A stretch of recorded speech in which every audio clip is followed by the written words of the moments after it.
Villas right now, and I'm about to leave Bali for a trip to America and then Europe, because we have the launch of my new book coming up on 29th of July. And I wanted to share a story about how the book got started, and it got me thinking about luck.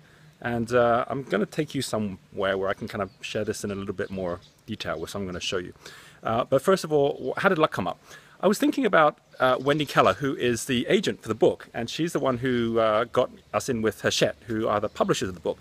And Wendy I met by luck in a lobby in America, an American hotel 2 years ago. And it just so happened that I was looking for an agent, and she was an agent. One thing led to another, and she ended up representing the book. Same thing happened when it came to my partners. This is Chris and Janet Attwood. Janet Attwood, they're both the founders and creators of The Passion Test. And Janet Attwood I met about less than a year ago. I knew her already, but we were by accident on the same plane going from New York to San Francisco, sitting side by side. And so we had all this time together. And from that conversation, we ended up in partnership, where we're now bringing The Passion Test into Genius U.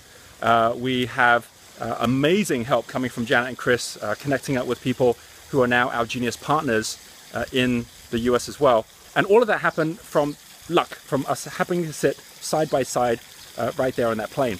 And similarly, Gail Kingsbury, who's the one who's helping with the launch of the book, I only met her 4 months ago at one of Joe Polish's events that he was running at his office in Arizona.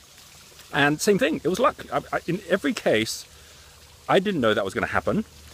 For me to now share that with you isn't very helpful if I just say, go get lucky. So I thought what I'd do instead was to share this from the point of view of how we create our luck. Because of course, I wasn't just there by accident. I was actually in these places in America when I live here in Bali, because I was intent on seeing if it was possible to do as good a launch as I could do with the book. I'm kind of walking through all of this right now to get to this spot here. I'll share why in a moment. But basically just sharing the story about basically how this all happened and how do we make sense of it. I was watching the game between America and Portugal the other day, and you might have seen that. In fact, America's doing really well. They've got to the second round, first time in history. And there was this point at the very end when America was ahead 2-1. US was ahead 2-1. And then Cristiano Ronaldo was just by luck in exactly the right spot, which allowed him to kick this huge ball up. It then got kicked in, like this was into the last minute of the game. And a lot of people on the Portuguese side were like, wow, that was lucky, or skillful. That's normally what you say when you have luck and you want to take the credit for it. And at the same time, on the American side, it was like, that was totally unlucky. Like, what were the chances that that would happen? So the reason that this is kind of interesting is that within the World Cup and within football, and this is the same within business as well, what tends to happen is that I'm right now in our wood pavilion. The resort is actually really quiet right now because normally we would have events happening here, but we're just in between events at the moment. So I've kind of got the resort to myself at the moment. This here is our wood pavilion. It's one of the geniuses. So you can see up there, it says wood pavilion. It has the question what, which is up there. We have a total of 5 pavilions. I actually was in the fire pavilion, which is the summer pavilion. It's all the red energy when I started this little video, so you can kind of rewind it and see it. Each one has a different energy. Each one is part of one of the 4 geniuses. But I'm going off topic. What I wanted to share with you was that at that point in the game when that happened and how luck takes place, it fits the same 4 aspects of luck that I was very conscious of when I was in America. The first one is location, like being at the right place, right time. You know, when you see a footballer and they're just in the right place, right time, it's like, wow, that was lucky. Yeah, but then at the same time, if they weren't on the pitch, they couldn't even have scored. They couldn't even be playing the game. So the first thing is to ask yourself, am I in the right place, right time? Because you can create your luck. And there's a pretty good chance if you're in your office, looking at your emails, there ain't much luck happening there. So first things first is sometimes we have to change where we're at. And I certainly could not have done all the things that I was doing just sitting here in Bali. I had to get up and go and move to a different country, even if it was just for an event or just to go and meet with different people, and then see what kind of luck showed up, because I was on the pitch now. And then the second thing is understanding, which is you could be somewhere like at an event or on an airplane and not understand you might be there for a deeper reason. You know, when synchronicity shows up, when luck starts showing up, you go, maybe there's a reason we're sitting next to each other. And when you start actually noticing that, you start, you know, basically paying more attention to it. So understanding it means that you're looking out for the ball when the ball comes. It's like, I'm on the pitch, I don't know where the ball is now, but I bet it's around somewhere. And when you start looking at it for it, then suddenly you get this kind of like sense, sixth sense of actually knowing that it's time to take action, to do something. And then, of course, connections. You know, there's no question that the whole point of football is that you need to have the team around you. And similarly, in my case, none of those things could have happened without those connections all the way through. I'll give you an example. This morning, I was on a Skype call with Paul Hoffman. We are doing some meditation music for each of the different geniuses. And we're going to be releasing that fairly soon. And Paul is an amazing musician.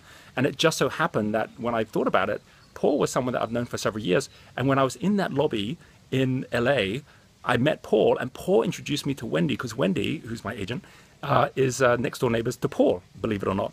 And at the same time, Paul also connected me with Joe Polish, which is how I ended up in Arizona and then met up with Gail. So these amazing little connections that happen where someone passes the ball to someone else, to someone else. At no point was I passing the ball because I wanted to score. I was passing the ball because I wanted to be part of the game, and I wanted to actually make sure flow continues. So to what extent are you creating the right connections, or could you increase the type of connections and the quality of the connections you have so that the right balls start showing up for you and you can pass them on to others as well? And of course, that leads us finally to knowledge, which is how do you make sure you kick it so just like Cristiano Ronaldo, it's going to the right place where you need it to be. And of course, all the things we're doing with the book at the moment, with the launch, and even the content of the book could not be happening without the years of knowledge that I've built in my expertise, just like you have knowledge in your expertise. And knowing that all these four things together, we can maximize them so that every day we get luckier. That's the key to all of this. And that's why I came over here. I wanted to introduce you, before I leave Bali, to my favorite statue. And it's a little goodbye for me in the statue as well. First of all, have a look at this tree. This frangipani tree is my favorite tree. It's a beautiful tree, which you can see all the kind of like beautiful greenery and leaves from the different plants that are connected to the tree. There's down the bottom there is a statue. This statue is the Weeping Buddha. The Weeping Buddha basically has closed all its senses so that it's going from sight, which are the four elements, the spring, summer, the seasons that we have, is closing that to get to the insight, which is what's in the inside. Right? So that's like awareness, is consciousness. And that's the fifth element. That's what Aristotle called the fifth element, where if you take the four elements, location. Location is linked to the earth energy. It's grounded energy. That's location, where and when. The understanding is all about the head in the clouds. It's about the dynamo genius, which is the question what. You have the connections, which clearly is about the blaze genius, which is the question who. And then you have the knowledge, which is the steel genius, which is the question how. So luck connects to what we show up in every day. That's why luck, where the luck comes from. But it's like light bulbs going on, where really that light's coming from the electricity. It's coming from a connection, which is the fifth element. And that's what we mean when we talk about insight. It's about kind of connecting to something which is a different type of vision. And what I wanted to share with you wasn't really this little guy, because he's a great guy, but he's only been here for about a year. It's someone who's exactly like him, but much smaller. This guy down here, have a look. So this here, we planted on the first day when we first got here to Vision Villas, and that was, 8 years ago. And you can see now he's been taken over by nature. He's actually part of the tree now, where all the roots have grown. But he's in the same pose, right? He's in the same pose where he's got his head in his hands, and he's connecting to his insight.